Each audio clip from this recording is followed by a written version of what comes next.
Yun po yung mentality ko at yun talaga dapat ako na dapat always ready para anytime kung magagaling na yung cut niya, wounds niya dito sa kung saan siya nasugatan matuloy na yung May mensahe ka ba sa kanya? yes, to Navarrete, thank you for the good fight and it was a good fight and it's not your fault. So I hope we have a rematch someday and I'll be waiting. Thank you so much and God bless you.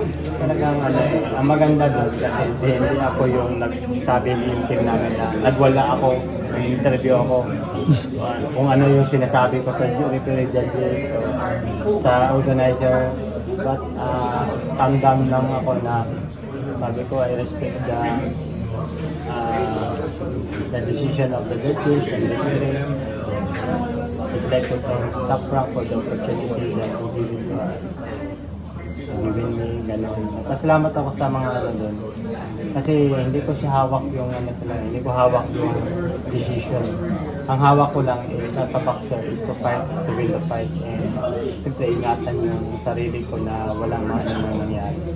Yung ganitong mga insidente, hindi ka ba mas pinapanghinaan ng loob? So yun, ang nagpapalakas ng loob ko at the time, siyempre after the fight, yung mga sinabi ng mga Mexican people. Kasi mga Amerikano, next night, na you won the fight na, kung ano naman ang encouragement, sila nagbibigay encouragement sa akin. So maganda kasi even I lose that fight, but yung mga sinasabi ng mga ibang tao, ibang lahi ng mga tao, magandang balik sa atin at yun yung isa nagbibigay strength sa atin kasi hindi na Pilipino nag-angat sa'yo, hindi yung mga taong nanonood doon sa laban. Anong next kay Charlie ang dapat abangan ng mga Pilipino? As of now, we're just waiting sa result na sa June, is coming June 2 sa LA, and after that, yun, doon na yung next na laban.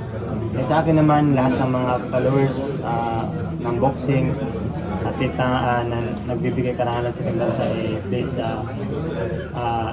supportahan niyo ako at saka hindi lang yung mga boksingero din, mga atleta na nagbibigay karangalan sa Bansa kasi yung mga talento nila ay yung pag-angat nila, hindi ako naniniwala na hindi sila angat kung wala po yung support niyo. Kayo po yung nagbibigay lakas din, isa na nagbibigay lakas sa mga atleta Pilipino tulad ko.